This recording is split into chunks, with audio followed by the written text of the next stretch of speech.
उत्तर सोलापूर भागात मार्डी या गावी असलेलं यमाई देवीचं मंदिर प्रसिद्ध आहे।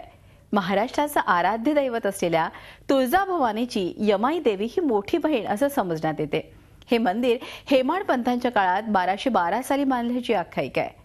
स्वयंभू मूर्ती असणारी यमाई ही भक्त रक्षणासाठी निरंतर उभी राहते हा विश्वास असल्यानं देवीच्या दर्शनाला नेहमीच भाविकांची गर्दी असते।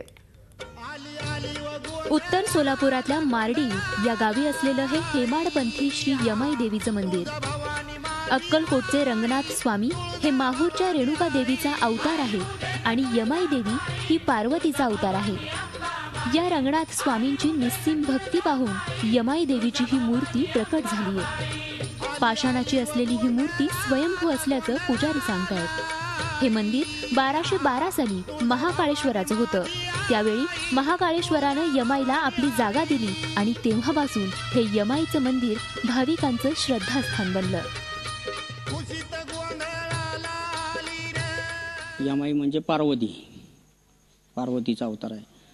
तर इथं रंगनाथ बिन स्वामी म्हणून होते, त्यांची भक्ती होती माहूरच्या यमाई देवीवर। तर ते इथून पायी पूर्वी चालत जायचे माहूरला। मग ते पूर्व कालांतरानं थकल्यानंतर त्यांना देवीनं दृष्टांत दिला की बाबा तू जिथं आहे तिथं मी तुझ्या मागे येते। मग तिथं आली आणि इथं प्रकट झाली। स्वयंभू 8.5 फूट उभी उंचीची मूर्ती आहे।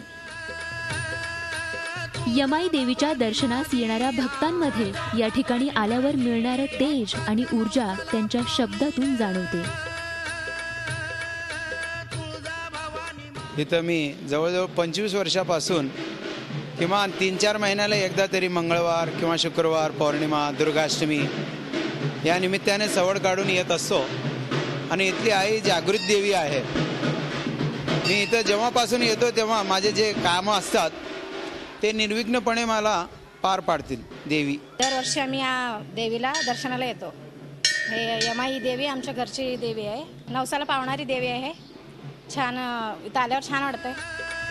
अखंड पाषाणातल्या यमाई मातेच्या या स्वयंभू मूर्तीच्या दर्शनासाठी वर्षभर इथे भक्तांची मांदी आली असते।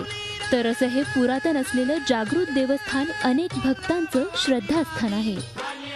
संजय पवारसह bureau report, Zee media, Solapur.